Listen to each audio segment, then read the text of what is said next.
Guadalupe Contreras y Angélica Rivera en 11 Noticias Matutino. Determina la Suprema Corte de Justicia que Ricardo Salinas Pliego debe pagar al SAT 48,000 millones de pesos por impuestos, recargos y multas. La gente se manifiesta en el Zócalo de la Ciudad de México. Algunos manifestantes intentaron tirar las vallas. Posteriormente avanzaron a San Lázaro, donde instalaron un plantón. Regresa el Gabinete de Seguridad a Michoacán para supervisar los primeros resultados del Plan para la Paz en la entidad. Lanza el gobierno federal el Plan Nacional El Maíz es la Raíz. El objetivo, impulsar la producción de este grano mexicano. En su primera etapa beneficiará a más de 600,000 productores en 7 estados del país. Llega el nuevo frente frío al territorio nacional, es el número 14, trae lluvias, vientos fuertes y caída de nieve en las partes altas de la República Mexicana. Encienden las alertas los centros de detención de ICE en Estados Unidos. 7 personas detenidas en el centro de California denunciaron las condiciones inhumanas y degradantes en ese lugar. La mexicana Jacqueline Ovalle fue nominada al premio Marta, un reconocimiento al mejor gol marcado en el fútbol femenil a nivel mundial. Esto por el Camaroncín, gol que marcó el 3 de marzo de este año, cuando aún vestía la camiseta de los Tigres. Así les damos la bienvenida, gracias por acompañarnos. Axel Meneses, ¿cómo estás? Buenos días. Lupita, ¿qué tal? Muy buenos días, un gusto acompañarte en este espacio informativo y saludar a todo nuestro auditorio. Así es, a quienes ya van camino a casa, al trabajo, a donde se dirijan a esta hora de la mañana, las y los acompañamos en Radio 95.7, es la frecuencia del Instituto Politécnico Nacional. Lupita, también nos pueden seguir en nuestras redes sociales y en la página del 11 Noticias Digital, y pueden acceder a nuestra página precisamente escaneando el código QR que aparece en su pantalla. Compártanos sus comentarios con el hashtag 11 Noticias. Queremos conocer su opinión como cada viernes, hacemos un sondeo entre nuestras audiencias. El Buen Fin está en marcha y nuestra pregunta muy sencilla: ¿cuál ha sido su jugada para participar? Así es, Lupita, compártanos sus respuestas, ahí están las opciones. La primera, espiar precios como detective. 2, guardar el aguinaldo como tesoro. 3, darle clic a todo en línea, como luego a mí me pasa, Lupita. Y 4, no entrarle a la tentación. Recuerden que al final de este espacio leeremos alguna de sus respuestas. Compártanos qué es lo que hacen ustedes en este Buen Fin, Lupita. Bueno, y todavía quedan días, así que Axel, a cuidar el bolsillo mientras nos vamos directo con los detalles. No hubo milagro para Ricardo Salinas Pliego. La Suprema Corte de Justicia, la llamada Nueva Corte, puso fin a años de protección que le habían brindado jueces y ministros al empresario para que no pagara la deuda que tiene con el SAT por concepto de impuestos. El máximo tribunal determinó que Salinas Pliego tiene que pagar al SAT 48,000 millones de pesos. Gilberto Molina.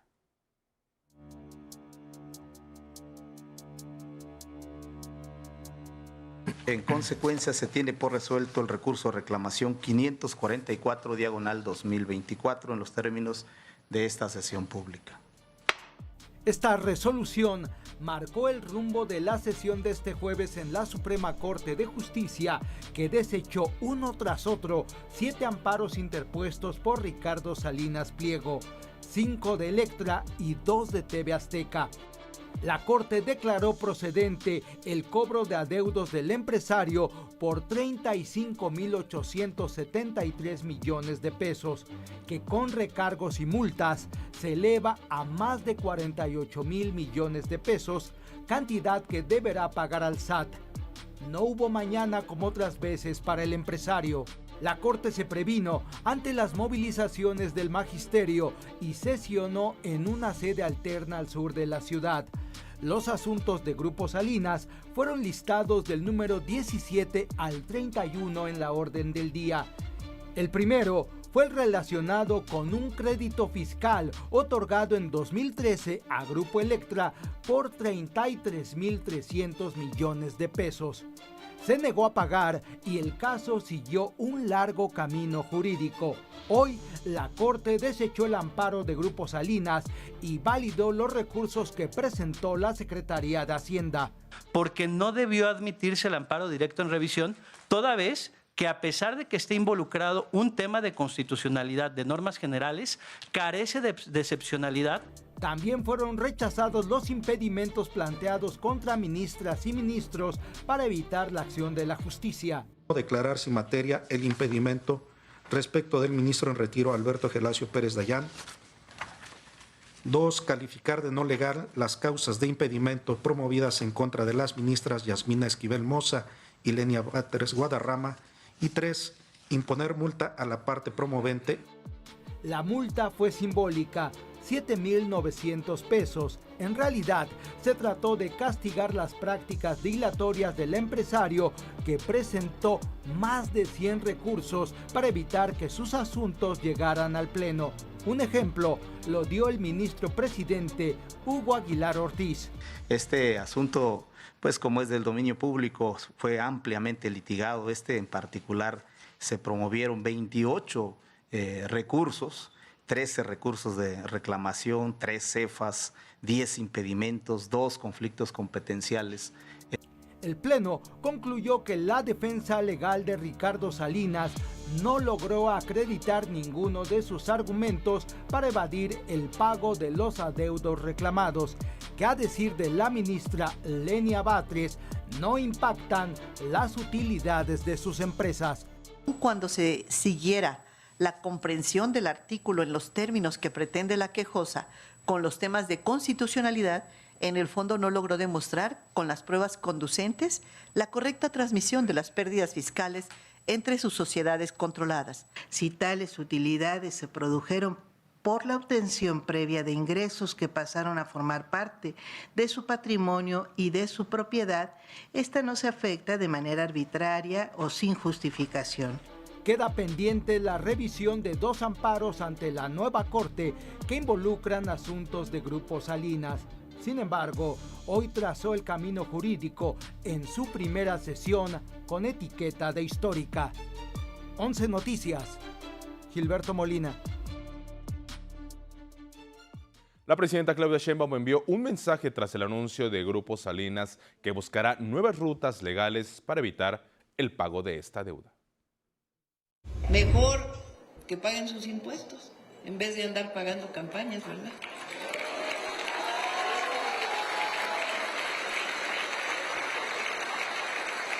Eso sí, nada de autoritarismos. Nosotros creemos en la democracia, creemos en las libertades. Pero como decía Juárez, nadie ni nada por encima de la ley. Quienes defendemos el Estado de Derecho somos los que estamos gobernando. Previo a la resolución de la Suprema Corte, la presidenta reiteró que las demandas del SAT contra Grupo Salinas por el impago de impuestos no son un asunto político y están sustentadas en el marco de la ley. Es en México, pero en Estados Unidos, Ricardo Salinas Pliego y sus empresas enfrentan otro proceso. Allá en la Unión Americana, TV Azteca y 39 filiales del Grupo Salinas deben poco más de $600 millones.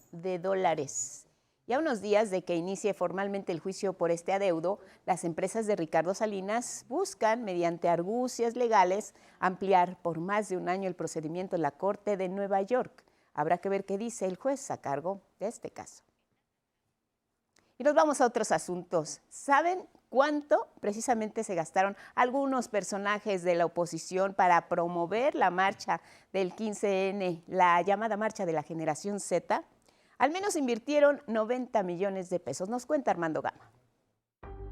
La marcha del 15N, impulsada por la llamada Generación Z, no es un movimiento orgánico surgido de los jóvenes. Al contrario, es alimentada por cuentas falsas y actores políticos de la oposición y de la derecha internacional. Y muchos no tienen nada que ver con la Generación Z, nada que ver, sino más bien es un impulso promovido incluso desde el extranjero en contra del gobierno. Una investigación de Infodemia reveló que a los millones de bots se sumaron personajes panistas, priistas, empresarios como Ricardo Salinas Pliego, Claudio X González y desde el extranjero, quienes pagaron 90 millones de pesos para promover la movilización. Vicente Fox es uno de los que más ha impulsado esta marcha. Claudio X González, que tiene la relación con Salvemos la Democracia y la Marea Rosa. Sociedad Civil, Arturo Villegas, influencer del PAN. Enrique Quique Mireles, un tiktokero, también vocero panista. El ex candidato a concejal del PRI, Edson Andrade. Y Alejandra Rojo de la Vega, que después borró su tuit. Empresarios, Ricardo Salinas Pliego. Infodemia documentó que la cuenta Generación Z, creada en 2024 en la red social X, se define como apartidista, pero desde su origen apoyó a la oposición en Venezuela y a la derecha en Ecuador. Tras más de un año en pausa, en octubre pasado la cuenta reanudó su actividad, pero para exigir la revocación de mandato en nuestro país. De las más de 500 cuentas en TikTok y Facebook que replicaron la marcha, 78 fueron creadas expresamente para promover la movilización desde México y países como España, Bolivia y Estados Unidos. En días recientes, señala la investigación, las cuentas cambiaron el motivo de la marcha ahora para repudiar el asesinato del alcalde de Uruapan, Carlos Manso. Derivado de la politización de la convocatoria, el administrador de la cuenta se desmarcó del perfil Generación Z. La derecha internacional que impulsa la marcha tiene a personajes como Javier Negré y Fernando Cerimedo, aliados del presidente argentino Javier Milei, así como Eduardo Menoni, crítico del gobierno de Nicolás Maduro. Con imágenes de Eduardo Zamudio, 11 Noticias, Armando Gama.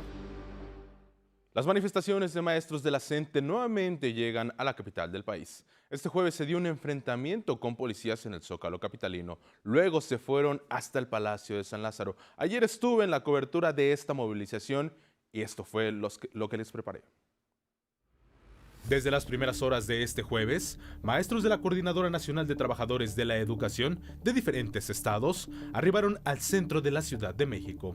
Buscaban llegar a Palacio Nacional para pedir un diálogo directo con la presidenta Claudia Sheinbaum para, dicen, plantearle sus demandas.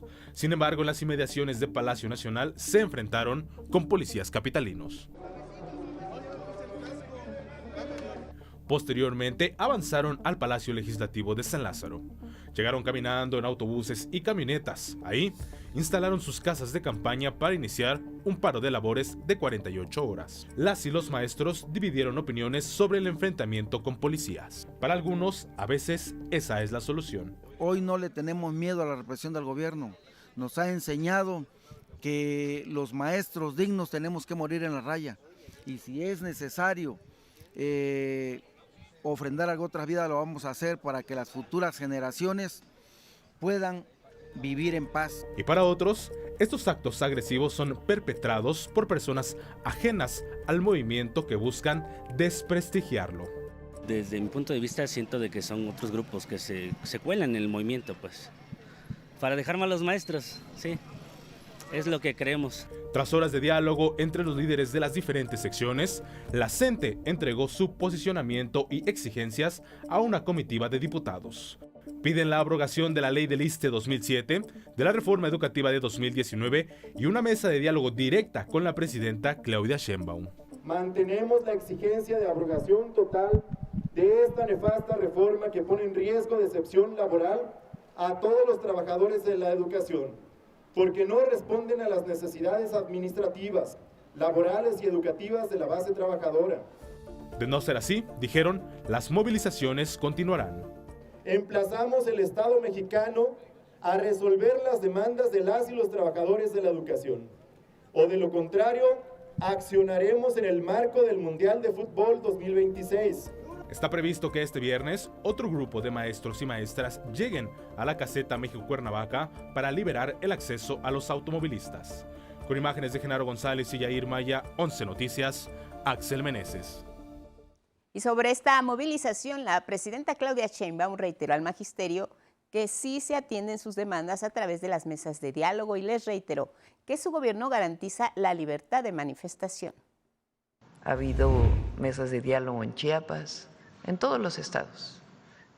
Entonces, pues no se entiende cómo si hay mesas de diálogo, incluso ha habido muchos apoyos como maestras, maestros, a los estudiantes. ¿Qué necesidad hay de esta manifestación? Además, a 2 días de la manifestación de la derecha, vamos a llamarle así. Vamos con otra información. Ya arrancó el Buen Fin 2025 y por primera vez Superiste se suma a esta estrategia con una amplia oferta de productos y descuentos. Arnold Gutiérrez nos cuenta de qué se trata. Las ofertas del Buen Fin iniciaron este jueves en todo el país. Por primera vez participarán las sucursales Superiste en apoyo a la economía de las familias mexicanas. Ofrecerán descuentos en más de 900 productos. Nosotros lo que buscamos es acercar productos de calidad, de marcas comerciales, acercárselos a las familias a un buen precio. Por eso nuestra guía sí es todo momento es Profeco. Todo el tiempo estamos revisando el comparativo de precios que hace de más de 1,200 productos. También inició el bazar navideño en el que se ofrecerán alimentos y artesanías. Los asistentes en este primer día se sorprendieron al recorrer los pasillos y ver la variedad de productos hechos en México a bajos precios. Lo que me llama ahorita la atención, no sé si sea por el aniversario de la tienda, artesanal, proveedores y empresarios nuevos. Pues la novedad que me llevé el día de hoy es que hay productos específicamente artesanales y que pues eso es bueno para nuestra salud. O sea, hay muchas cosas que son muy buenas. Con imágenes de Miguel Escobar, 11 Noticias, Arnold Gutiérrez. Bueno, pues ahí está el tema del Buen Fin.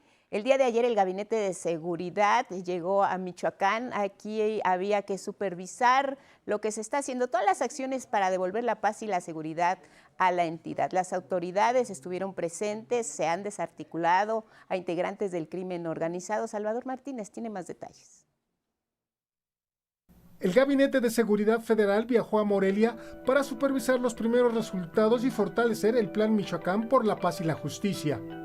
En el cuartel de la 21 Zona Militar, los secretarios de Seguridad y Protección Ciudadana, Omar García Harfuch, y de la Defensa Nacional, Ricardo Trevilla Trejo, junto con el gobernador Alfredo Ramírez Bedoya, evaluaron acciones para reforzar la operación Paricutín. Revisaron los ejes estratégicos, inteligencia, atención a las causas, coordinación, regionalización y blindaje de fronteras para prevenir delitos, combatir la extorsión y proteger a las familias y actividad económica de Michoacán.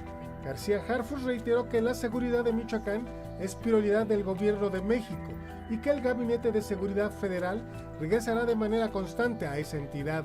Durante la presentación del Plan Michoacán en materia de seguridad, el secretario de Marina, Raimundo Pedro Morales, puntualizó que el objetivo es desarticular la delincuencia organizada, así como disminuir los índices de violencia en la entidad, con la detención de líderes criminales y generadores de violencia, la neutralización de campos de adiestramiento, la destrucción de laboratorios clandestinos y casas de seguridad. Entre los operativos realizados en 5 municipios de la región, donde se detuvo a 6 presuntos delincuentes, destaca Apatzingán, donde elementos del Ejército y Guardia Nacional vigilan los campos de cultivo, hasta las empacadoras y el tianguis limonero. Las autoridades federales también recorrieron distintos puntos del municipio de Uruapan, donde fue asesinado el alcalde Carlos Manso el 1 de noviembre. Ahí, en una reunión con productores aguacateros y la presidenta municipal interina, Grecia Quirós, se estableció el compromiso de construir un nuevo cuartel municipal y realizar acciones focalizadas contra la extorsión. Entre las medidas acordadas está también la formación y certificación de policías municipales, operativos en narcos carreteros, refuerzos de Guardia Nacional y Ejército.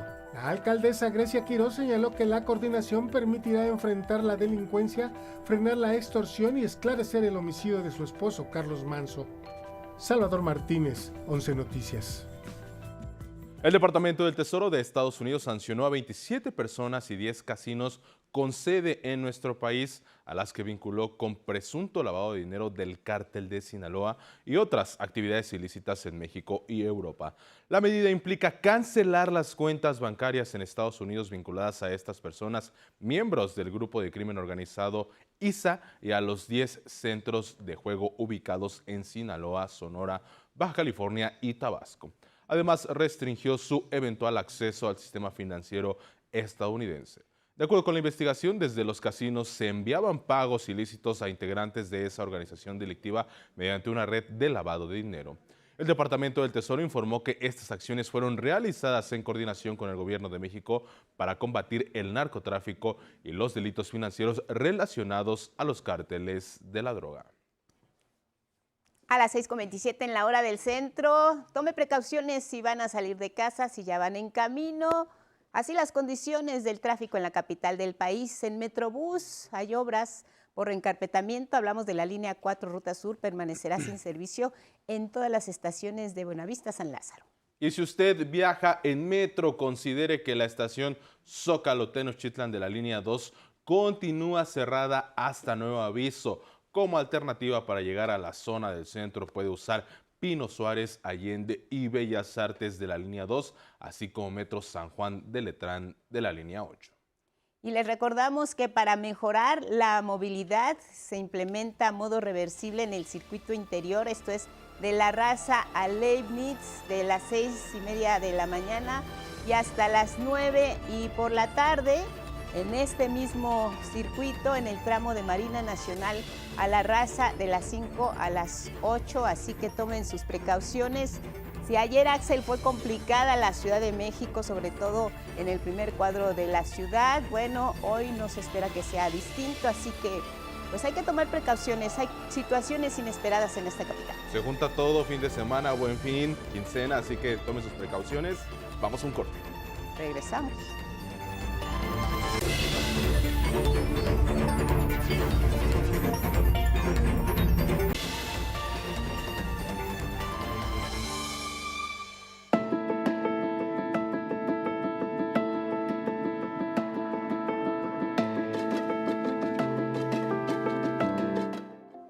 A las 6:30 en la hora del centro, nuestro meteorólogo de cabecera, manténgase informado del estado del tiempo. Buenos días, Ismael Marcelo.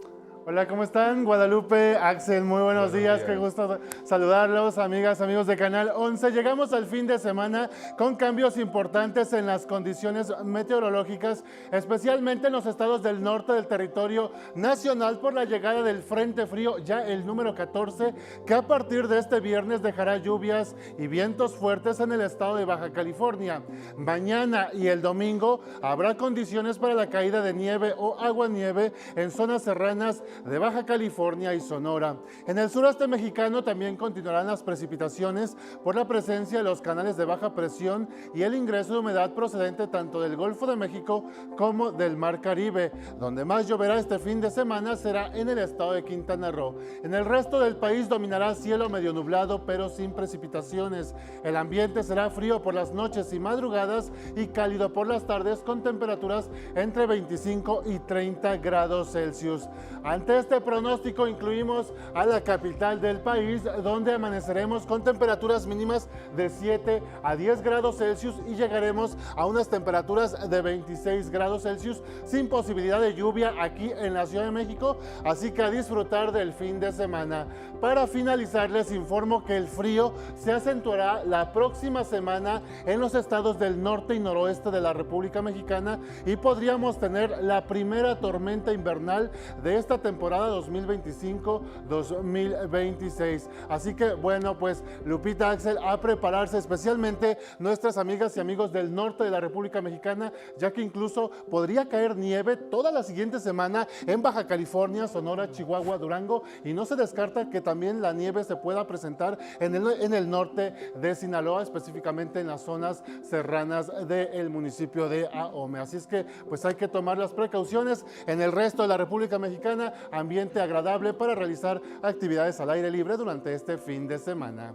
Bueno, pues hay muchos contrastes en la República Mexicana, Ismael, y sobre todo estábamos muy atentos a lo que ocurriera en la península de Yucatán. Hoy nos hablas específicamente de Quintana Roo. ¿Cómo estuvo esta lluvia que nos habías alertado el día de ayer? Sí, afortunadamente las precipitaciones se estuvieron presentando casi todo el día en Chetumal y en municipios del sur de Quintana Roo. Afortunadamente no hay reportes de daños importantes. Lo importante aquí es que la información meteorológica que dimos en el Servicio Meteorológico Nacional y en Canal 11, por supuesto, pues ayudó a la población para que tomara las medidas de prevención necesarias ante este pronóstico adverso. Durante el fin de semana, Lupita, continuará lloviendo en el estado de Quintana Roo, pero también aquí en el norte de Baja California. Municipios como Tecate, Mexicali o Ensenada se preparan para el embate. Mira, aquí podemos verlo claramente, ya llega el Frente Frío número 14, que también dejará precipitaciones importantes a lo largo del fin de semana, descenso de la temperatura y, como les anticipábamos, posibilidad de nieve o aguanieve en zonas montañosas de Baja California y de Sonora. Así es que, pues, a tomar las precauciones necesarias y, muy importante, atender las recomendaciones de las autoridades de protección civil. Claro, el Valle de México, ¿qué nos espera? Porque ya que nos suelte tantito el frío, bueno, nos ha dejado un poco, pero ¿seguirá esto con el frente número 14? Afortunadamente el frente frío nada más afectará a los estados del norte del territorio nacional. Para el Valle de México esperamos condiciones muy agradables, solecito, frío en las mañanas, eso sí, hay que los cambios de temperatura hay que tomarlos en cuenta, ¿verdad? Hay que protegerse muy bien, pero pues condiciones agradables, soleado y temperaturas de max de 25 grados. Bueno, pues eso ya nos da un poco de esperanza de que va a ser un día menos frío que los anteriores. Ismael Marcelo, como siempre, un gusto. Gracias, que tengan un bonito día. Igual para ti, buen fin de semana. Y vámonos a hablar precisamente de cómo están avanzando los apoyos para las personas que desafortunadamente con las lluvias que cayeron en la parte del centro de la República resultaron afectadas. Hablamos de 5 estados del país, daños en casas, en escuelas, en caminos. El gobierno federal ha mantenido los apoyos y la presencia para apoyar a las familias afectadas. Las labores de limpieza continúan y también el inicio de la reconstrucción.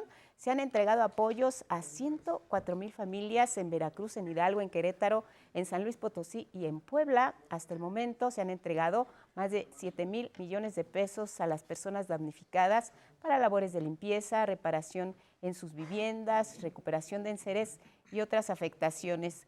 El anuncio importante que se suma a lo que está ocurriendo allá en estas entidades es que en 2 semanas más va a iniciar la reconstrucción de las viviendas afectadas. Recordemos que ya fueron censadas más de 100,000 y aún hay labores de limpieza en las escuelas, en las comunidades y en los caminos. Los apoyos para viviendas serán de entre 15 a 70,000 pesos, mientras que para locales comerciales de 20 a 50,000, de acuerdo con el grado de afectación de cada inmueble.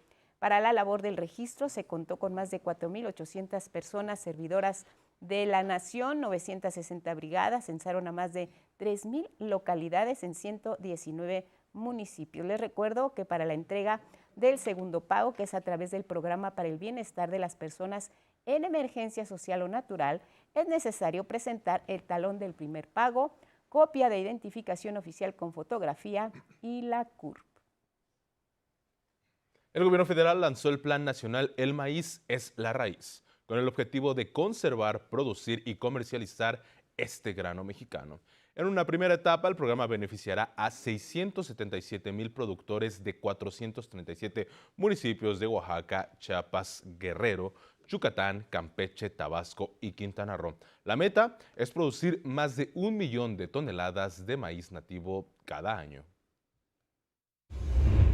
Que podamos impulsar la producción agroecológica de maíces nativos mediante el acceso colectivo a herramientas y maquinaria ligera que fortalezca la autonomía y soberanía tecnológica de la comunidad.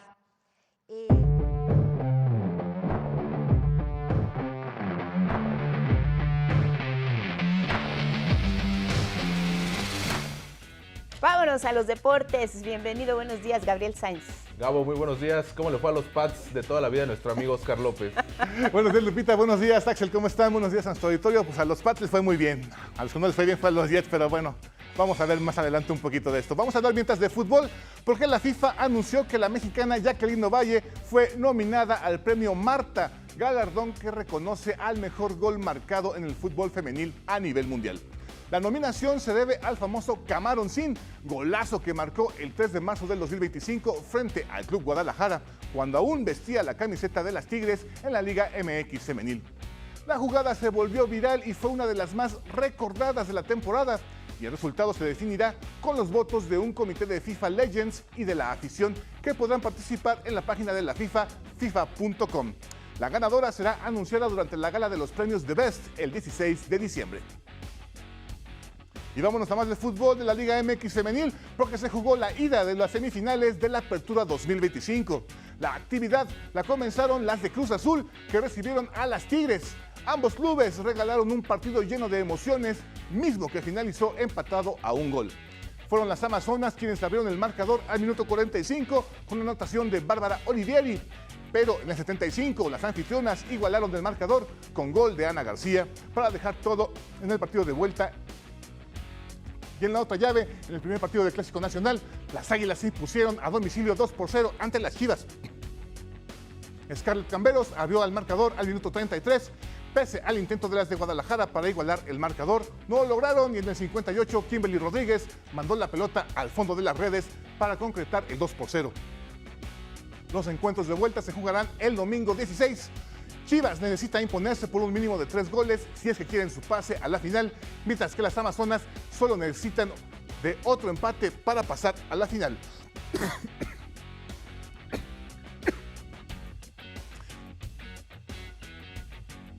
Y a menos de un año para el Mundial de 2026, así se jugará el repechaje de las eliminatorias de la UEFA. Las de Europa concluirán en marzo del próximo año con un repechaje. 16 equipos se enfrentarán en búsqueda de conseguir los últimos 4 lugares para la Copa del Mundo.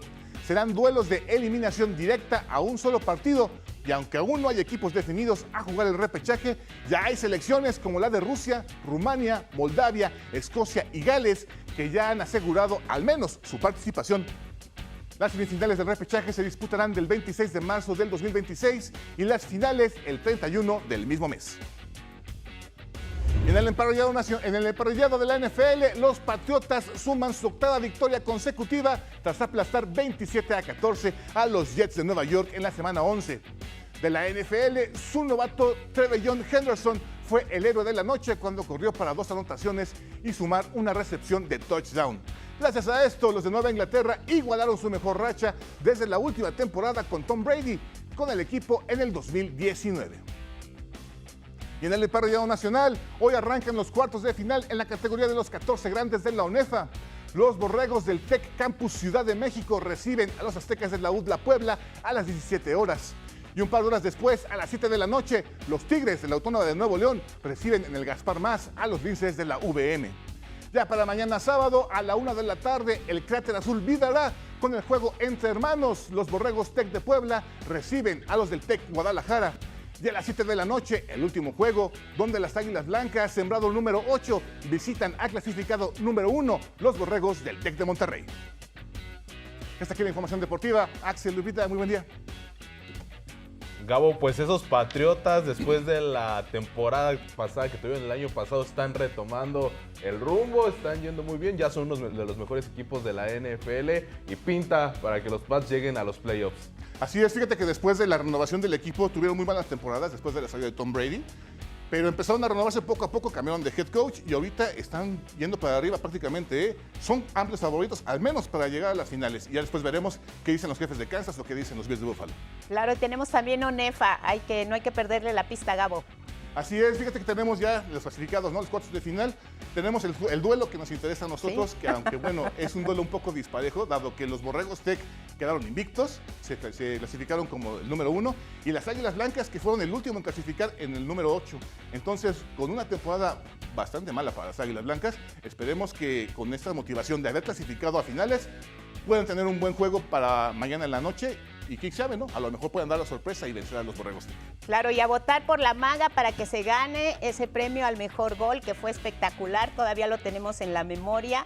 Y además, pues, Tiene rivales europeas, estadounidenses, entonces pues la afición cuenta además de la FIFA, entonces hay que votar, Gabo. Hay que votar por ella, sí, en la página de la FIFA, y bueno, es un gol de fantasía, la verdad es que... El camaroncito. El camaroncín le dicen, ¿no? Y bueno, es un gol en el que ella estuvo muy concentrada, sabe cómo meter el pie y bueno, logró ese gran golazo. Esperemos que se lo lleve y no se olvide de votar. Sí, claro, ahí estaremos. Gracias, Gabo, te vemos ya el lunes. Buen fin de semana. Muchas gracias, Gabo. Gracias y seguimos con más. Nuevamente reconocen a la agricultura prehispánica mexicana. El Metepantle, sistema agrícola originario de Tlaxcala, obtuvo el reconocimiento al Patrimonio Agrícola Mundial por parte de la Organización de las Naciones Unidas para la Alimentación y la Agricultura. María Fernanda Ruiz nos cuenta.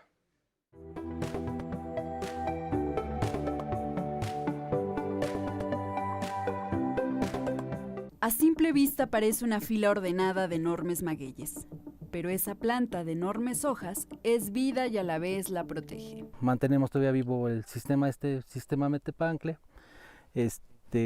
con esto de lo que es la planta del maguey, que es la que nos ayuda a detener la tierra y pues a conservar las plantitas que siembran a su alrededor, por ejemplo, que es el maíz, el frijol, calabaza, haba. Sierra de Tlaxco, Tlaxcala. El Metepantle, pared de magueyes en náhuatl, es un sistema agrícola ancestral que data desde hace 3000 años. Persiste en municipios como Tlaxco, Españita, Ixtacuixtla y Calpulalpan, y abarca al menos 26,000 hectáreas del territorio tlaxcalteca. Durante la época de lluvia vamos a ver nuestros paisajes verdes, nuestros cultivares verdes, pero el resto del año los vamos a ver secos. Y aquí es donde entra el maguey y las bondades del agave salmiana, un maguey pulquero.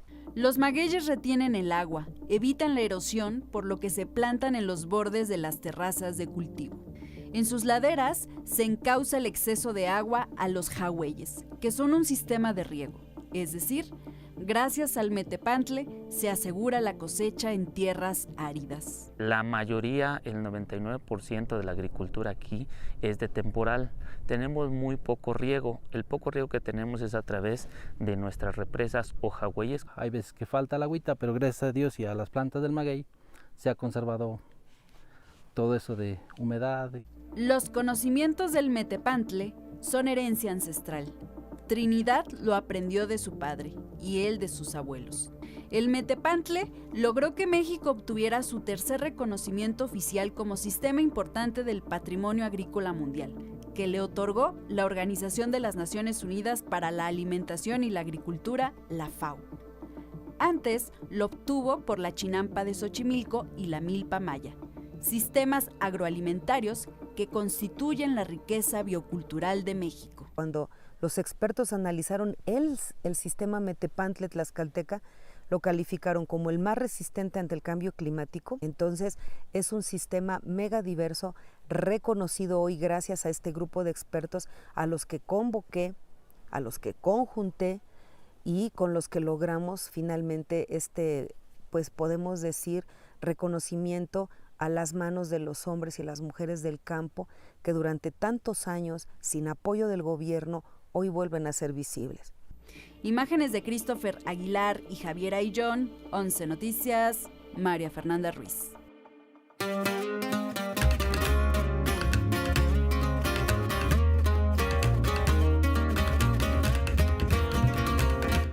Ándale, Miguel de la Cruz preparando maletas porque te vas a Morelia. Cuéntanos, buenos días. Buenos días, hoy empieza la edición 37 del Festival de Música de Morelia.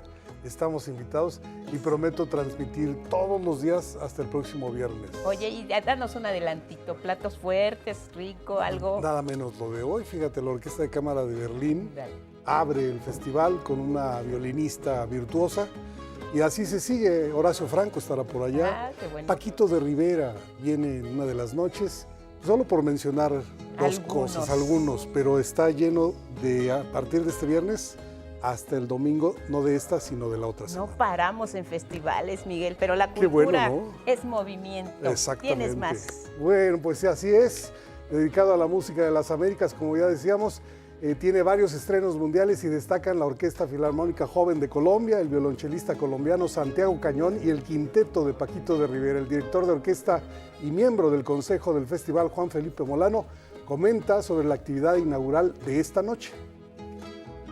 Tendremos a la gran Leticia Moreno, gran violinista, quien viene con la Orquesta de Cámara de Berlín para abrir este gran festival con un programa primero con la Orquesta de Berlín, pero luego al día siguiente de nuevo con la maestra Leticia con un programa diferente. Hasta el 23 de noviembre, Festival de Música de Morelia. Ya les contaremos desde allá. Bueno, la película mexicana Después, protagonizada por Ludvika Paleta y Nicolás Asa, muestran una historia de la maternidad, el amor y la pérdida. Aquí los detalles con Saray Campech. Carmen es una madre joven y se va de vacaciones con su hijo Jorge. Un viaje que le mostrará a Carmen que en realidad no conoce a su hijo y lo hará a partir de perderlo. Así comienza a contarse Después, cinta de Sofía Gómez Córdoba. Va descubriendo una persona que ya no conocía y al mismo tiempo va redescubriendo una parte de ella que tenía completamente olvidada. Acercamiento íntimo compartido entre Ludvika Paleta y Nicolás Asa, madre e hijo que deshojaron los claroscuros de la maternidad. Las heridas que los padres tienen que como que no logran solucionar antes de tener hijos, también, o sea, se permean, ahora sí que se heredan. Y también existe una cosa muy interesante entre Jorge y Carmen, que sí creo que no compartimos para nada, mi mamá y yo, en la vida real, pero fue algo que construimos y que fue muy interesante de explorar, fue una codependencia. Las emociones de lo innombrable al momento de la muerte de un hijo y la posibilidad de sanar a través de reconocerse es parte de Después, cinta que ya pueden ver y sentir en cines. Yo soy feliz y tú eres feliz, man. ¿Eres feliz? 11 Noticias, Saray Campech. Vámonos al libro del día, es Jardines en el Cielo, de Armando González Torres, editado por Ariel. Se presenta mañana sábado a las 18 horas en la librería El Desastre, ubicada en San Francisco 233, en la del Valle. Este libro en voz de su autor. Este libro es un breviario de algunas de las utopías más relevantes y más excéntricas que se han escrito desde que Tomás Moro acuñó este término. A partir de este modelo, pues se ha generado toda una gran tradición de escritura utópica. Entonces, lo que yo hago, pues, es recuperar algunos de los momentos más representativos de este pensamiento utópico, que es un pensamiento que siempre va a contracorriente de la realidad. El sábado 22 de octubre se presenta en la librería El Desastre a las 6 de la tarde. Me hacen el favor de acompañarme Julieta Lomelí, Roberto García Jurado y José Antonio Lugo. Y luego con el 11 avanzamos 84 páginas del libro Vestido de novia de Socorro Venegas, editado por Tusquets. El X de hoy es de Rubén González y dice: camino sobre el muro del malecón, quitándome del rostro el cabello que el viento agita. A lo lejos, un faro guía su luz, rastrillando en el horizonte. Gracias por esta aportación. Seguimos leyendo. Hoy se cumplen 7 años de la partida del escritor mexicano Fernando del Paso. En Sonora, el poema del día, 2 adivinanzas, que en alguna parte dice: un silencio y pálido lamento, que cuando bebe el aire se agiganta, sin piernas danza y sin palabras canta, espejo de sí mismo y alimento.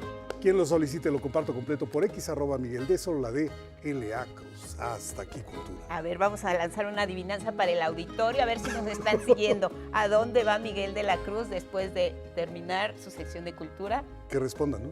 Que respondan. A Morelia, ya nos vemos. Ay, no, ya les ayudaste. Miguel, buen viaje. Gracias. Nos cuentas la próxima semana. Desde allá nos vemos, ¿no? Esperamos tus enlaces y la información. Saludos a Morelia. Desde aquí los que nos quedamos. Eso es. Gracias. Seguimos.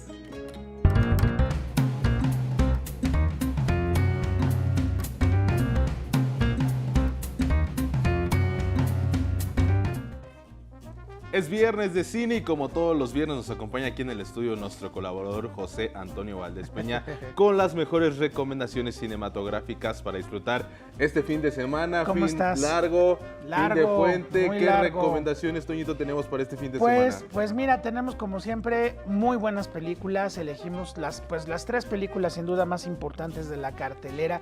Recordarles que todavía sigue Frankenstein de Guillermo del Toro en salas de cine. Búsquenla, otra semana más por ahí va a estar. Pero bueno, vámonos con una película llamada Hollywood Gate de Ibrahim Nashat. A ver, en el año 2021 los talibanes toman de nueva cuenta el poder en Afganistán. Los estadounidenses se retiran después de 20 años de ocupación y este cineasta Ibrahim Nashat pues se le pega a un grupo de talibanes que van a entrar a un lugar muy especial, nada menos que una base militar que ocuparon los estadounidenses que se llamaba popularmente Hollywood Gate. Bueno, cuando se abren las puertas de este lugar, nosotros vemos pues el horror de lo que son las cosas de la guerra, no solamente armamento verdaderamente destructivo, sino toda una visión de la destrucción del hombre por el hombre muy importante.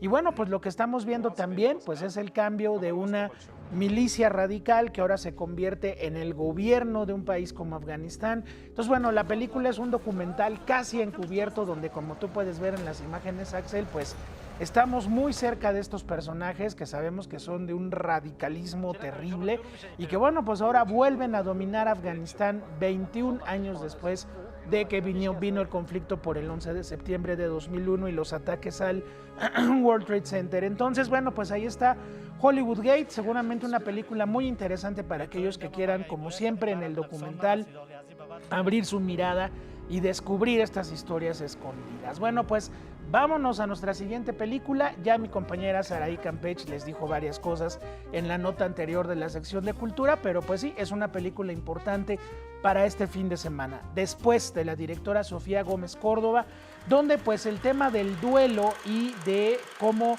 a veces, Axel, pues hay personas que murieron y que tú realmente nunca conociste, aunque las trataste en persona.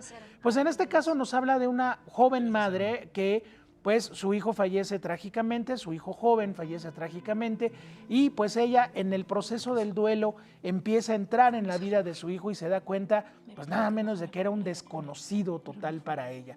Entonces con una película muy hacia adentro, muy intimista, pues a Ludvika Paleta hace un personaje extraordinario que pues poco a poco va armando las piezas de ese rompecabezas que era su hijo y quien pues bueno aparentemente no conocía. Pues no se la pierdan, ya se estrenó en el Festival de Guadalajara de este año y apenas se va a exhibir, entonces sería muy interesante que la vieran porque el tema del duelo y el tema del conocimiento de los demás es algo muy importante que toca esta cinta. Finalmente, pues bueno, tenemos el regreso de un director importante que es Rodrigo García. ¿Quién es Rodrigo García? Pues empezó su carrera en México como cinefotógrafo, fíjate, él fotografió Danzón de Mariano Varo y luego pues pasó a la dirección de cine, es uno de estos cineastas globales que trabaja en cualquier lugar del mundo, además de hijo del premio Nobel Gabriel García Márquez, por cierto. Entonces, bueno, Rodrigo García regresa con una película impresionante, Las Locuras. Pues bueno, todo gira alrededor de un personaje que por un brote psicótico tiene que estar encerrado en su casa con un grillete de seguridad porque cometió alguna locura en un momento dado de la cual ella ya ni se acuerda. Bueno, pues este personaje interpretado por Cassandra Sciangherotti tiene que ver con muchos más que la visitan o que cruzan por la ventana del lugar donde ella está encerrada y así como vas viendo a los personajes, Axel, los personajes van abriendo sus propias historias. La película, además de la dirección de Rodrigo García y del sentido del humor y de lo humano que puede tener el cineasta, tiene un reparto excepcional. Ya mencionábamos a Cassandra Sciangherotti, pues ahí está Ilse Salas, está la maestra Ángeles Cruz, la maestra Adriana Barraza, todos ellos haciendo Raúl Briones, todos ellos haciendo personajes breves, pero que manejan esa estructura muy interesante, donde un personaje te lleva una historia y esa otra historia, y finalmente todo tiene que ver con la locura que nos deja el mundo en el que vivimos, cómo nos vuelve loca una pareja, cómo nos vuelve locos una mamá, cómo nos vuelve locos el vecino y cómo finalmente todos estamos absolutamente locos. Así que no se pierdan esta gran película para que vean a un gran reparto y a un director bien importante como Rodrigo García, que pues regresa por sus fueros con esta gran obra que se llama Las Locuras. Ahí está Roberto Sosa, bueno, es un reparto verdaderamente notable, la maestra Luisa Huertas, Mónica del Carmen, bueno, no se la pueden perder, en pantalla grande como siempre, y bueno, pues ahí están 3 recomendaciones. Toño, pues qué grandes recomendaciones Gracias, para este fin de semana. Vayan al cine, vean esas películas para que tengan un gran fin de semana. Vamos, Toño, a un corte. Muchísimas Claro que gracias. sí, con mucho gusto. Gracias.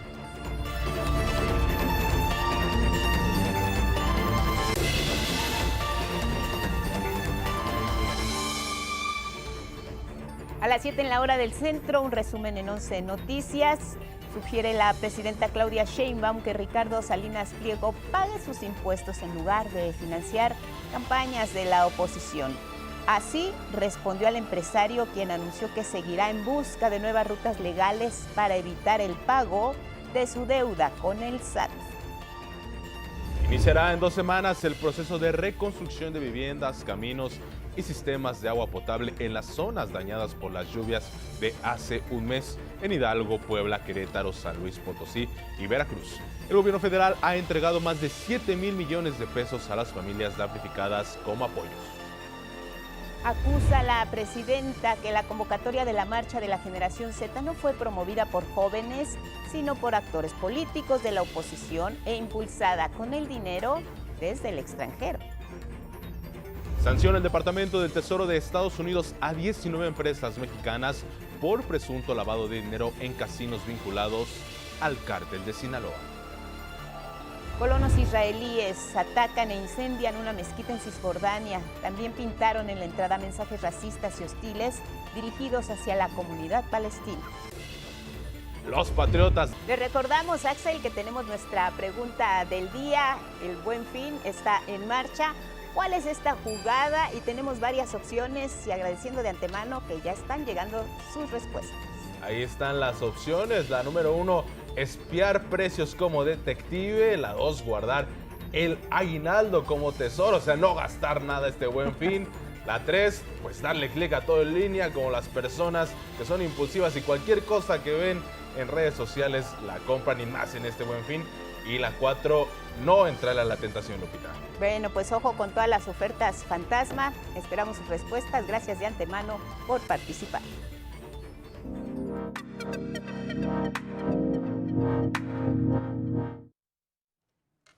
Y queremos agradecer la comunicación esta mañana con Gisela Anaya, directora ejecutiva de la Federación Mexicana de Diabetes y periodista especializada en temas de salud. Hoy es el Día Mundial de la Diabetes y te agradecemos, Gisela, que estés con nosotros aquí en 11 Noticias. ¿Cómo estás? Buen día.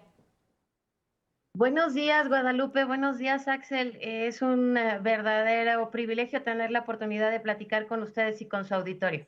Gisela, pues háblanos del panorama de la diabetes en nuestro país. Es un tema preocupante. ¿Cómo andamos? Sí, es un tema preocupante y el Día Mundial de la Diabetes hoy, 14 de noviembre, es una fecha que se sigue en todo el mundo y en México, pues empezamos la conmemoración el sábado con un danzón por la diabetes, el corazón y los riñones, donde reunimos a personas para hablar de lo que es el tema central del Día Mundial de la Diabetes. En México hay alrededor de 15 millones de personas que viven con la condición. Un tercio aproximadamente no saben que han desarrollado diabetes. Entonces, este tipo de campañas, la oportunidad que nos dan hoy de hablar con la gente para que si tienen familiares con diabetes, si tienen más de 35 años de edad y si no han hecho una revisión anual de su salud, pues que aprovechen la oportunidad que nos ofrece el 14 de noviembre, una revisión anual de nuestra salud que involucre no solo glucosa, sino también los niveles de presión arterial, los niveles de grasas y por supuesto el peso sería una de las principales recomendaciones en el Día Mundial de la Diabetes. Gisela, ¿qué tal? Muy buenos días. Quisiera preguntarte, ¿qué papel están jugando las políticas públicas como el etiquetado de algunos productos altos en azúcares? Ahora también los impuestos que va a haber a las bebidas azucaradas para tratar de prevenir esta enfermedad. Qué bueno que preguntas eso, Axel. Buenos días.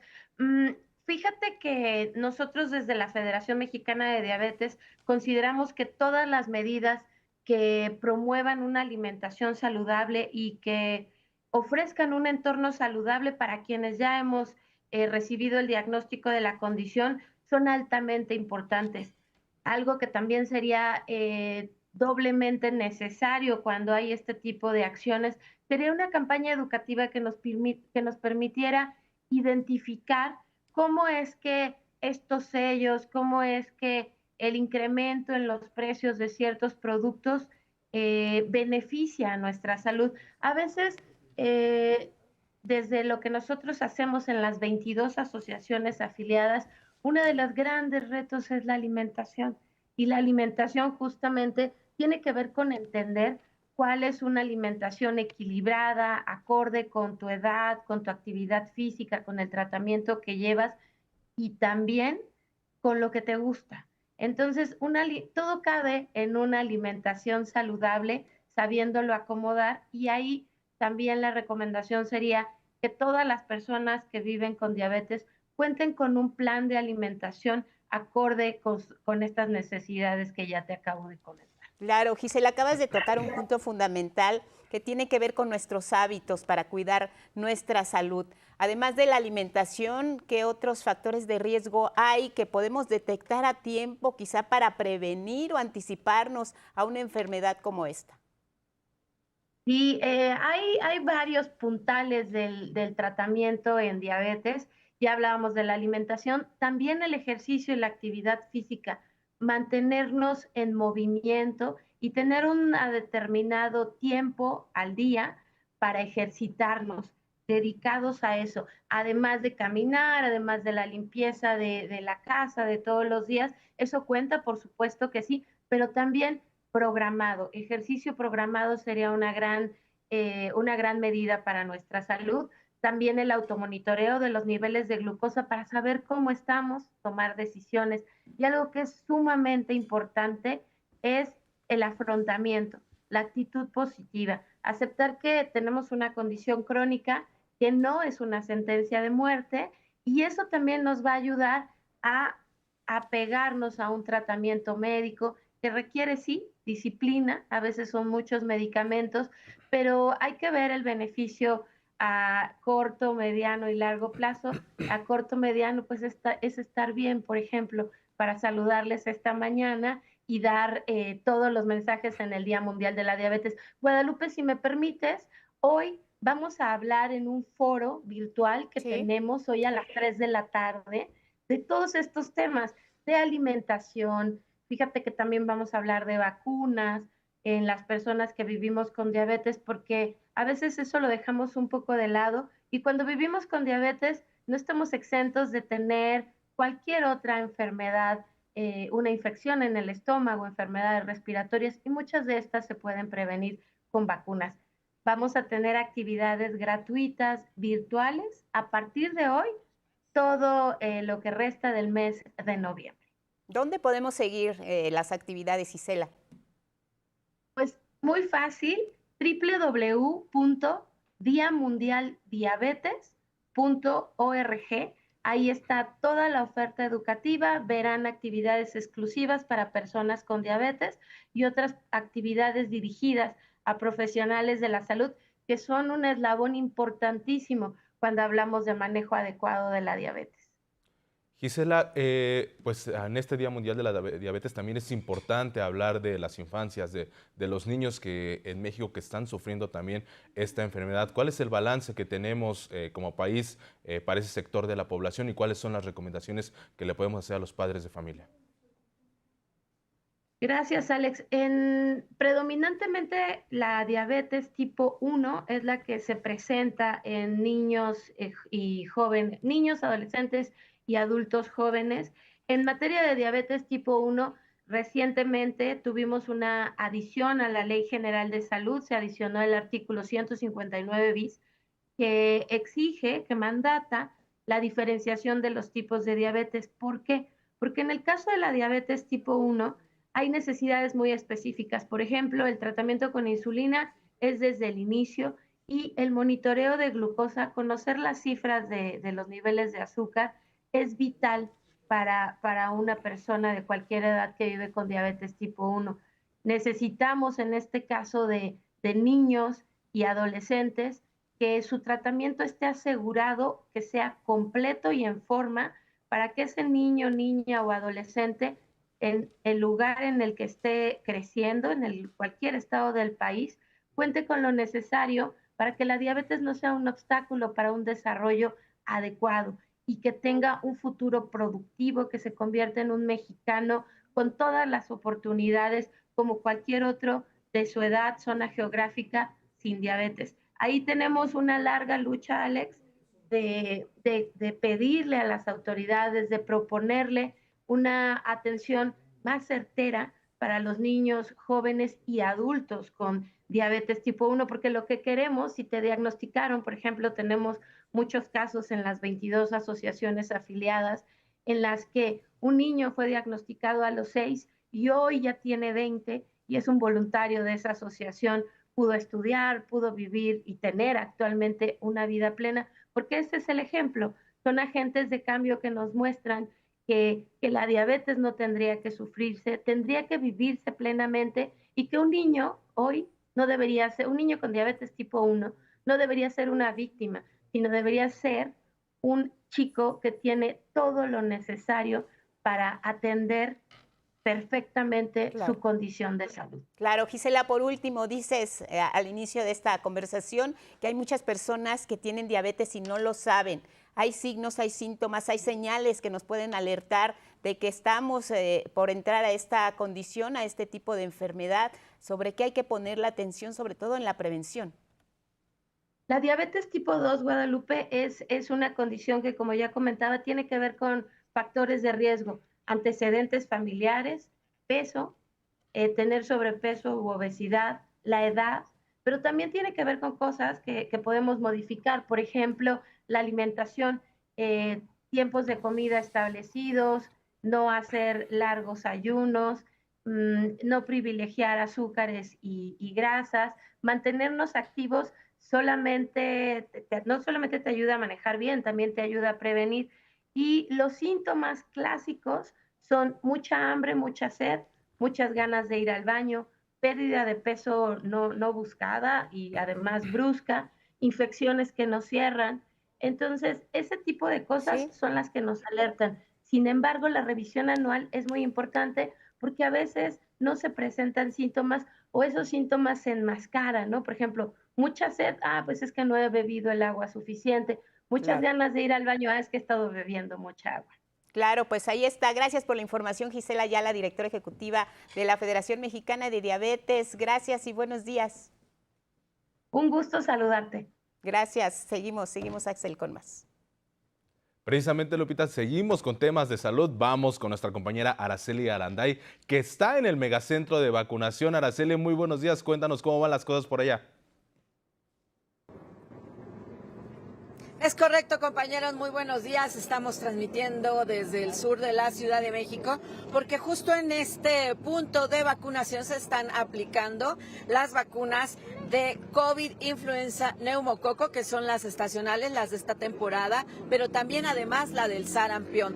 Desde muy temprano comenzaron a formarse. Voy a pedir a mi compañero Miguel Escobar que nos regale un paneo y que nos muestre estas imágenes de cómo está la fila ahora a las 7:14 de la 2 horas antes de que abra este centro de vacunación. Como podemos observar, las personas muy bien tapadas, unas con sus cobijas, otras tomando ya el cafecito caliente, porque verdaderamente se está muy en este punto. Sin embargo, a pesar del frío y a pesar de la fila, la gente ha acudido a esta convocatoria. Pudimos conversar con la persona que ocupa el lugar número 1 en esta fila, que llegó aproximadamente a las 4 de la mañana y pudimos conversar con ellas. Esto fue lo que nos comentaron. Adelante. Número 1 de la lista. ¿A qué hora llegó? A las 4 de la mañana. ¿Desde dónde viene? No, aquí muy cerca, aquí de San Jerónimo. ¿Ya había venido o había tratado de venir estos días porque las vacunas estuvieron acabando temprano? Sí, vine el miércoles como a las 4 de la tarde y me dijeron que ya no había vacunas. Entonces por eso pensamos en hoy tempranito. Pues venimos a ponernos la vacuna del COVID y las que nos falten. Las 3, creo que van a ser 3. Recordar que este centro de vacunación cierra hoy a las 3 de la tarde, es el último día, estuvo abierto toda la semana, sin embargo estas vacunas están aplicándose, recordemos que se está llevando la campaña nacional de vacunación y se están aplicando en el IMSS, en el ISSSTE y en el IMSS Bienestar y en los centros de salud. Como primicia en exclusiva para Canal 11 nos comentaron que probablemente este centro de vacunación pueda estar abierto el día de mañana. Esto lo van a valorar los organizadores y las autoridades en este lugar. Por supuesto, estaremos informando al respecto. No se despeguen de estos espacios. Compañeros. Araceli, pues mucha gente es la que vemos ahí en el centro de vacunación, alta convocatoria que ha tenido pues este centro de vacunación. Esperemos, como nos dices, que mañana también pueda atender a todas las personas que vayan, sobre todo que es un fin de semana de puente, ojalá que las personas puedan ir. ¿Tú cómo ves ahorita ya muchas personas ya listas para vacunarse? Es correcto, la verdad es que ha sido muy buena la recepción. La historia, la experiencia que nos ha dejado la pandemia, creo que eso ha ayudado muchísimo a que las personas ya tengan conciencia de que la vacunación es necesaria. Araceli, pues muchas gracias por esta información. Hasta hoy a las 3 de la tarde por el momento, ya después nos ampliarás la información si es que hasta mañana también estará este centro de vacunación. Araceli, muchas gracias. Lupita, tenemos más información. Tenemos más información, gracias a Araceli Aranday. Y hay que ir a vacunarse. Miren, estamos de manteles largos porque nuestra emisora Canal 11 recibió el premio CREAT 2025 por el reportaje El Maíz. Fue en la categoría de programa educativo por parte de la Asociación de Televisiones Educativas y Culturales Iberoamericanas. Este trabajo realizado por el equipo de 11 niñas y niños nos muestra la importancia del maíz para la alimentación y la cultura de México, desde su origen y cultivo hasta su venta en múltiples presentaciones. Pues muchas felicidades por este reconocimiento a 11 niñas y niños. En otros temas, ya viene la época de posadas y especialistas alertaron que en estas fechas aumenta considerablemente el consumo de alcohol. Recomiendan moderarnos para no afectar nuestra salud. Se acerca diciembre con sus luces, su ambiente cálido, sus fiestas y con ello aumenta la ingesta de alcohol, principalmente en reuniones juveniles. Sí, hay mucho alcohol, incluso puede haber sustancias de otro tipo, pero pues obviamente es algo que pues no debería de, ¿verdad? Sin embargo, pues sí lo llevan al límite muchas personas. A uno empieza a decirle, ya bájale, ya cálmate, y pues a mí no me ha tocado una mala copa. Y los que se ponen mala copas, pues casi siempre terminan bajándole. Sí he visto situaciones en las que llegan a pasar eso, pero justo, o sea, tratamos de evitar. Casi siempre es pelea entre hombre-hombre. En el país, cada persona consume alrededor de 4.4 litros de alcohol al año. En temporada decembrina, la ingesta puede ser el doble. El consumo de alcohol en México afectó al 55% de los adultos de 20 años en adelante y a casi el 21% de los adolescentes de 10 a 19 años. En 2022, en nuestro país, diariamente murieron 115 personas por causas atribuibles al consumo de alcohol. La violencia entre jóvenes es la principal causa de muerte y está asociada al alcohol. Algo que no les gusta escuchar a las autoridades, que siempre digo, es que el alcohol también es feminicida. Quizás es el mayor feminicida que existe. Prácticamente la mayoría de las muertes ocasionadas en feminicidio, el victimario o la víctima han estado bajo efectos del alcohol. Diversas organizaciones sociales agrupadas en la Red de Acción sobre Alcohol, RASA, alertaron que nuestro país enfrenta un rezago regulatorio, por lo que propusieron aumentar los precios mediante impuestos más altos a las bebidas alcohólicas, controlar la disponibilidad del alcohol en tiendas de conveniencia y establecer días y horarios de ventas, entre otras medidas. Restringir la publicidad, promoción y patrocinio de las bebidas alcohólicas, especialmente aquella dirigida a niñas, niños y adolescentes. Diversos estudios internacionales han demostrado que estas políticas reducen el consumo, disminuyen las hospitalizaciones por causas relacionadas con el alcohol e incluso salvan vidas. El próximo 15 de noviembre es el Día Nacional contra el Uso Nocivo de Bebidas Alcohólicas. 11 Noticias, Araceli Aranday. Miren, integrantes de la Coordinadora Nacional de Trabajadores de la Educación han amenazado con permitir el paso libre en algunos accesos a la capital del país. Es parte de sus protestas de 48 horas en la caseta de la autopista México-Cuernavaca. Rubén Fieital, ¿cómo estás? Ya te vemos, adelante. Buenos días.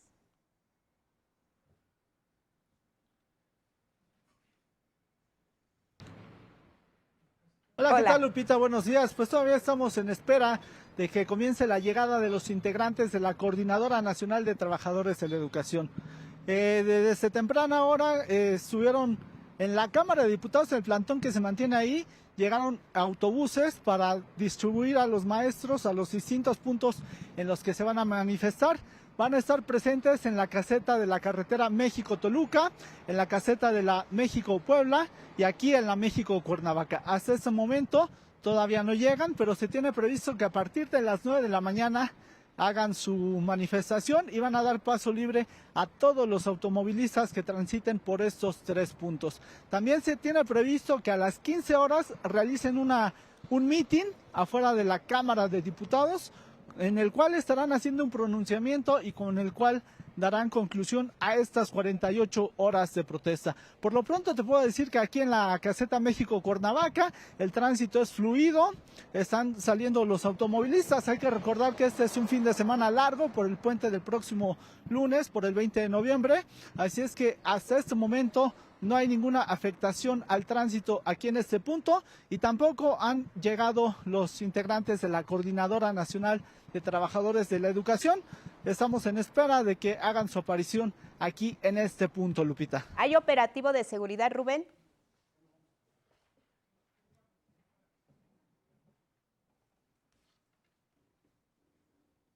Fíjate que aquí en este punto no hay ningún operativo en particular. Está la seguridad normal que se presenta por parte de Caminos y Puentes Federales y la Guardia Nacional. Y salvo eso, no hay algún operativo en especial. Estamos en espera de que lleguen los integrantes, los contingentes. Se tiene previsto que estas movilizaciones comiencen a partir de las 9 de la mañana en estos 3 puntos. La México-Toluca, la México-Puebla, la México-Cuernavaca, donde, como ya lo mencionábamos, darán paso libre a todos los automovilistas. Este es el reporte que tenemos desde este punto, Lupita. Pues seguimos pendientes en redes. Gracias a mi compañero Rubén Fieital Nes por la información. Tenemos un poco de regreso a lo que le llamamos delay, así que gracias Rubén. Y seguimos con más, Axel. Así es, Lupita. Al norte del país siguen los casos en los que balas de agentes de la patrulla fronteriza de Estados Unidos han alcanzado a mexicanos en nuestro territorio de este lado de la frontera. No ha existido justicia para estos casos. La información es de María Fernanda Ruiz. Era octubre de 2012. José Antonio Elena Rodríguez, de 15 años, caminaba cerca de la frontera en Nogales, Sonora, cuando fue sorprendido por una ráfaga de balazos. 8 proyectiles impactaron en su espalda y 2 su cabeza. ¿Por qué tanta rabia? ¿Por qué tanto? ¿Por qué tanto balazo? 2 años antes, en 2010, Sergio Adrián Hernández Huereca tenía 15 años cuando recibió 3 impactos de bala en mano, espalda y un ojo, que le causaron la muerte. Estaba cerca del muro del lado mexicano.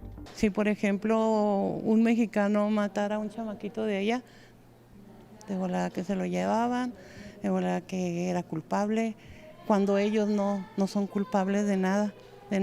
Ellos hagan lo que hagan, siempre están libres. En 2012, Guillermo Arévalo celebraba el cumpleaños de sus hijas en el Parque del Río Bravo, cuando una bala lo impactó en su pecho. Murió de camino al hospital. Ocurrió en Nuevo Laredo, Tamaulipas. Tenía 34 años. De repente empezaron a disparar para el aire mexicano y pues le cayó un balazo a mi esposo en el pecho y pues él cayó al piso. Los responsables de estos casos y de otros 3 fueron agentes de la patrulla fronteriza, quienes dispararon desde Estados Unidos y sus balas, que no reconocen fronteras, atravesaron los cuerpos de estos mexicanos que se encontraban en territorio nacional cerca de la línea fronteriza. Los casos llegaron a la Corte Suprema de Estados Unidos, pero encontraron un muro. Los mexicanos no tienen derecho a demandar a los agentes por los efectos que tengan sus acciones en otros países. Por lo que en 2020, los casos fueron admitidos en la Comisión Interamericana de Derechos Humanos. Y para también visibilizar las historias más, decidimos meter un informe de mérito adicional este octubre del 2025 para alojar la evidencia contra estos agentes y también para agregar cómo la falta de respeto del estándar del peligro inminente de Estados Unidos ha causado la muerte de migrantes en otros contextos. Hoy piden a México que se pronuncie para presionar internacionalmente y que la CIF condene los asesinatos. Que es importante en términos de la soberanía mexicana y también de la protección de sus ciudadanos. Y se nos hace importante que el gobierno afirme su soberanía y también los derechos de sus ciudadanos. Las 6 familias piden justicia por sus hijos, nietos y esposos. Te queda mucha impotencia, te queda mucho dolor. Para ellos todo quedó en el olvido. Para ellos, porque para nosotros no. Nosotros seguiremos y seguiremos hasta que Dios nos deje llegar.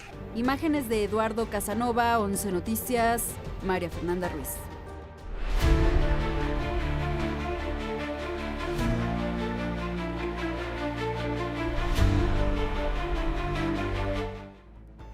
Iniciamos información internacional en Estados Unidos. Los centros de detención del Servicio de Inmigración y Aduanas volvieron a encender alertas debido a las condiciones en las que operan, dejando en riesgo la vida y la dignidad de miles de migrantes que esperan una resolución a su caso. Frío extremo, falta de atención médica, aislamiento. Nos cuenta más Federico Campbell Peña. Personas migrantes demandaron al Servicio de Migración en Estados Unidos. Se trata de 7 personas detenidas en el centro California City, quienes denunciaron que sufren condiciones inhumanas y degradantes en el lugar. Alegaron la falta de alimentos, agua potable y atención médica, así como condiciones insalubres y restricciones para recibir visitas de familiares. Las personas migrantes denunciantes han asegurado que no tienen acceso a abogados. La demanda fue presentada en el Tribunal del Distrito Norte de California por la Unión Estadounidense de Libertades Civiles, en representación de los 7 detenidos, 6 de ellos latinos. Pero los abusos se dan también en otros estados, como en Texas, donde se reveló las precarias condiciones de hacinamiento en el que sobreviven personas migrantes en el centro de detención de ICE en Houston. En un video difundido en internet, muestran cómo duermen en el suelo cubiertos de una tela térmica con el aire acondicionado encendido a pesar del frío permanente. Ellos tampoco tienen acceso a abogados que revisen sus casos.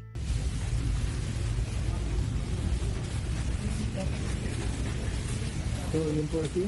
Sí. Mientras en Chicago, donde se han registrado más de 3,000 detenciones de personas que presuntamente no tienen documentos migratorios, un juez federal ordenó al ICE liberar a 615 de esas personas privadas de su libertad. El juez aseguró que fueron detenidas sin orden judicial. El ICE tiene hasta el viernes de plazo para cumplir con la orden del magistrado, quien ordenó también que haga públicos los nombres de las personas que serán liberadas entre el 7 de junio y el 15 de octubre en Chicago. En tanto, activistas solicitaron que la orden se extienda a todos los arrestados en ese periodo en las redadas en esa ciudad. 11 Noticias, Federico Campbell Peña. Y se desata una nueva batalla en el Congreso de Estados Unidos por los nuevos documentos divulgados sobre el caso del empresario Jeffrey Epstein, vinculado a una red de tráfico sexual de niñas, niños y adolescentes. Luego de que los demócratas en la Cámara de Representantes publicaron correos en los que se habla de la relación entre Epstein y el presidente Donald Trump, la mayoría republicana difundió 23,000 documentos.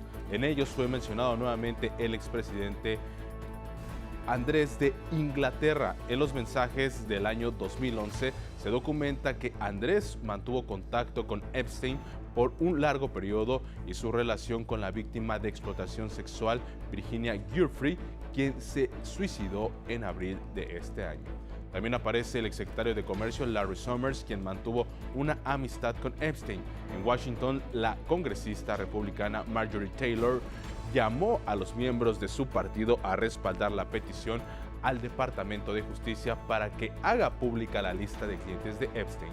La noche del miércoles, al firmar la ley para reiniciar operaciones del gobierno, el presidente Donald Trump se negó a responder preguntas respecto a correos electrónicos de Epstein en 2011 que lo vinculan con una víctima de abuso.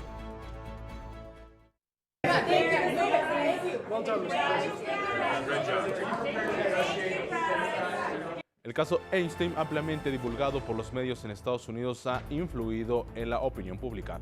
Un 55% de los sondeados desaprueba la gestión del presidente Trump y un 41% la aprueba, de acuerdo con una encuesta del diario The New York Times. Vamos a Chile. El próximo domingo 16 de noviembre se llevarán a cabo las elecciones presidenciales y parlamentarias, donde el voto es obligatorio para 15 millones de electores. En la primera vuelta de los comicios, la candidata favorita que contenderá es la izquierdista Janet Jara, con el Partido Comunista de Chile, quien lidera las encuestas con ligera ventaja sobre sus rivales. Quien fuera ministra de Trabajo del presidente Gabriel Boric cerró su campaña en la Plaza de Maipú con propuestas en materia de seguridad. Y les quiero decir, no somos los que promovemos el odio, por el contrario, por eso yo no me escondo detrás de ningún vidrio, porque yo no le temo al pueblo de Chile. En tanto, el ultraderechista José Antonio Kast, perteneciente al Partido Republicano, se perfila como la segunda opción. Ahora, en su tercera carrera presidencial, Kast centra sus propuestas de gobierno en una medida que convierta la migración irregular en un delito y quite beneficios a personas migrantes. A partir del domingo en la noche, va a comenzar el cambio que Chile tanto necesita. Y vamos a ganar en diciembre. Y como decían algunos, va a ser hermoso, muy hermoso. Vamos a recuperar y reconstruir Chile. De acuerdo con los sondeos, el ultraderechista libertario Johannes Kaiser y la candidata de la derecha tradicional Evelyn Matthei, heredera del piñerismo, avanzan muy de cerca en las encuestas. Estas cifras pronostican que no habrá un presidente electo este domingo, lo que llevaría a una segunda vuelta el próximo 14 de diciembre. El domingo también habrá votaciones en Ecuador. Ahí realizarán una consulta popular y un referéndum impulsados por el presidente Daniel Noboa para determinar, entre otras cosas, si Estados Unidos podrá operar militarmente en el territorio. El resultado podría modificar de manera sustancial el marco político y constitucional del país. La pregunta principal propone eliminar la prohibición constitucional vigente desde 2008 para establecer bases militares extranjeras o de instalaciones con fines militares en territorio ecuatoriano. También se preguntará a la población sobre la conformación de una asamblea constituyente para la creación de la nueva constitución. Sectores políticos y sociales de la oposición al gobierno que promueven el no a dicha asamblea y a no permitir bases militares extranjeras intensificaron en estos últimos días la campaña electoral con manifestaciones en todo el país. En Francia, el presidente Emmanuel Macron llevó a cabo una serie de ceremonias conmemorativas a 10 años del ataque terrorista que dejó una cifra de 132 personas fallecidas. En el Jardín de la Memoria, un lugar recién inaugurado en homenaje a las víctimas, Macron dijo que nadie puede garantizar, desafortunadamente, el fin de los ataques, pero sí se puede garantizar que para aquellos que tomaran las armas contra Francia, la respuesta sería intratable. París se mantuvo firme, ustedes se mantuvieron firmes, Francia se mantuvo firme, la República se mantuvo firme, en la emergencia, a través de la fraternidad, a través de la justicia, a través de la verdad, a través del amor a la vida, nos mantuvimos firmes. El asalto del 13 de noviembre de 2015 comenzó con explosiones por parte de militantes islamistas que mataron inicialmente a una persona afuera del estadio deportivo Stade de France y continuaron abriendo fuego en otros 5 lugares en el centro de París. Ataques que provocaron medidas de seguridad de emergencia ante eventuales situaciones terroristas que ahora están integradas en la ley. En Cisjordania, colonos israelíes atacaron e incendiaron una mezquita en Cisjordania, al tiempo que pintaron sobre la entrada mensajes racistas y hostiles dirigidos hacia la comunidad palestina. El Ministerio de Asuntos Exteriores palestino solicitó una acción internacional urgente para proteger los recintos religiosos que dijo son afectados por terrorismo de los colonos, mientras la ONU condenó dichos ataques y exigió a Israel una rendición de cuentas. Israel, como potencia ocupante, tiene responsabilidad de proteger a la población civil y garantizar que los responsables de estos ataques, incluido este ataque a una mezquita y la pintura con aerosol del lenguaje horrendo, rindan cuentas. De acuerdo con la Oficina de la ONU para la Coordinación de Asuntos Humanitarios, los colonos israelíes han atacado en al menos 260 ocasiones a la población palestina desde que se comenzaron a recopilar datos en 2006, forzando el desplazamiento de casi 32,000 personas palestinas a centros de refugio. En tanto, un informe presentado por la ONG Oil Change International reveló que 25 países suministraron petróleo a Israel durante el conflicto en Gaza, siendo Rusia el mayor proveedor de combustible refinado y Azerbaiyán y Kazajistán los principales distribuidores de petróleo crudo con un 70%. El informe presentado en la COP30 celebrada en Belén, en Brasil, acusa a este conjunto de países de ser cómplices del genocidio israelí en Gaza. Regresamos con información nacional. En el Estado de México, la presidenta Claudia Sheinbaum inauguró un plantel de bachillerato, esto fue en el municipio de Zumpango, para la reconversión de una secundaria, la Diego Rivera, en el turno vespertino. Ahora será la preparatoria 916. La inversión para obra y equipamiento fue de más de 26 millones de pesos. Recordemos que una de las metas de este sexenio es abrir hasta 100,000 nuevos espacios para jóvenes en este nivel medio superior. Educación, educación, educación y más educación. Para que ningún joven piense nunca acercarse a un grupo delictivo, nunca. Que no anden pensando en las drogas, tampoco. Más tarde encabezó el inicio de operaciones en 2 clínicas del ISSSTE, Juana Belén Gutiérrez y Héroes en Tecámac, las cuales contarán con especialidades en oftalmología, ginecología, medicina interna y cirugía general. Con ambas se podrán atender alrededor de 10,000 trabajadores del Estado en esa zona. La presidenta Claudia Sheinbaum destacó las acciones de su gobierno en favor de la derechohabiencia del ISSSTE, así como el combate a la corrupción dentro de esta institución. Desde 2018 se acabaron los seguros de gastos médicos mayores para los servidores públicos. Nos atendemos, ¿dónde? En el ISSSTE, porque somos trabajadores del Estado. Y el recurso que antes se iba a los privados, pues ahora se regresa al ISSSTE. Pero no solo eso, estamos trabajando para mejorar todos los servicios. En ambos eventos, la presidenta Claudia Sheinbaum estuvo acompañada por la gobernadora del Estado de México, Delfina Gómez, por el director del ISSSTE, Martí Batres, y por el secretario de Educación Pública, Mario Delgado. El delito de despojo en la Ciudad de México será sancionado hasta con 22 años de prisión en la ciudad. Por unanimidad, el Congreso capitalino aprobó la iniciativa de ley que propone endurecer las sanciones por este delito y considera como agravantes cuando se cometa por servidores públicos, personas que pertenezcan a grupos de choque, políticos u organizaciones criminales. La pena hasta por 22 años de prisión, respetando los principios de legalidad, seguridad jurídica y proposición y proporcionalidad. Asimismo, se propone reformar el artículo 806 del Código Civil con el objetivo de impedir que la posesión se utilice como escudo de actos delictivos mediante títulos simulados, fortaleciendo la presunción de la mala fe en hipótesis de riesgo. Durante la discusión, las y los diputados locales destacaron que las modificaciones a los códigos penal y civil impedirán que miles de casos queden impunes. Con esta reforma no solo endurecemos las penas hasta 22 años de prisión, sino que también establecemos mecanismos para proteger zonas ecológicas, patrimoniales y evitamos abusos de cargos públicos o notariales. En Palacio Nacional inició la conferencia matutina.